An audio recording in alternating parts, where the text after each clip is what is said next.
Hello, আসসালামু আলাইকুম। তো আজকে আবার কাজের ভাত নিয়ে চলে আসছি। তো ফার্স্টে আমি বাদামগুলো ঢেলে নিয়েছি, রসুন, বেগুন, কাঁচামরিচ, এটা হলো ধনিয়া আর কালিজিরা, ইলিশ মাছ, চিংড়ি মাছ, মরিচ সবগুলো এক এক করে সব ঢেলে নিয়েছি। দেখেন ওইদিকে খালা ভর্তা বাটাবাটি শুরু করে দিয়েছে, অলরেডি ভর্তা করতেছে।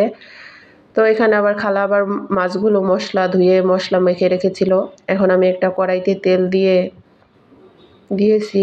এখন এক এক করে সবগুলো মাছ দিয়ে ভেজে নিব। তো মাছগুলো দেওয়া আমার হয়ে গিয়েছে।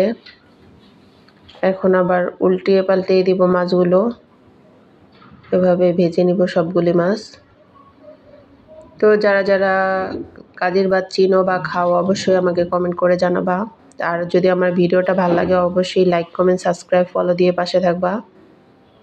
তো দেখো এভাবে মাছগুলো সব ভাজা হয়ে গিয়েছে। এখন মাছগুলো উঠিয়ে রাখবো। তো আরও কিছু পরিমাণ মাছ ছিল আর ডিম ছিল, ওইটা আবার দিয়ে দিয়েছি। এখন ওইগুলোর আবার উল্টায় পাল্টাই দিচ্ছি।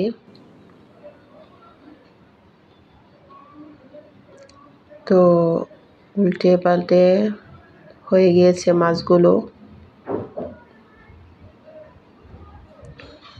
এখন আমি চিংড়ি মাছ ভাজবো। চিংড়ি মাছও মশলা মেখে রেখেছিল খালা।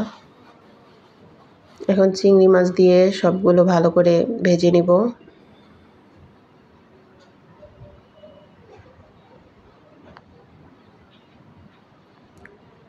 এখন চিংড়ি মাছগুলো আবার উল্টে পাল্টে দিব। তো এভাবে উল্টে পাল্টে সবগুলো চিংড়ি মাছ ভেজে নিব। তো আরেকটা কড়াইতে আমি দেখেন শুকনা মরিচ আর রসুন বাগার দিয়ে ভর্তা ভালো করে টেলে নিয়েছি। যতক্ষণ পর্যন্ত একদম লাল লাল খয়েরি না হবে ততক্ষণ পর্যন্ত ভালো করে টালতে হবে। তো হয়ে গিয়েছে সব রকমের ভর্তা। এই তো সব ভর্তা, মরিচ ভর্তা, ডাল ভর্তা, শাক ভাজি, চিংড়ি মাছ ভাজা, ইলিশ মাছ ভাজা, তো সব কিছু রেডি। এখন আমার ননদের বাসায় আবার খাবার পাঠাবো কাজের ভাত। গাইস এটা হলো পোরমার ননদের বাসায় যে খাবার পাঠাইতেছি, বুঝছেন? তো 2 বাটিতে করে সব খাবারগুলো পাঠাবো। তো ফার্স্টে এটা 3 বাটিতে ভাত দিয়ে দিয়েছি। এখন 1 বাটিতে মাছ ভাজাগুলো দিয়ে দিব।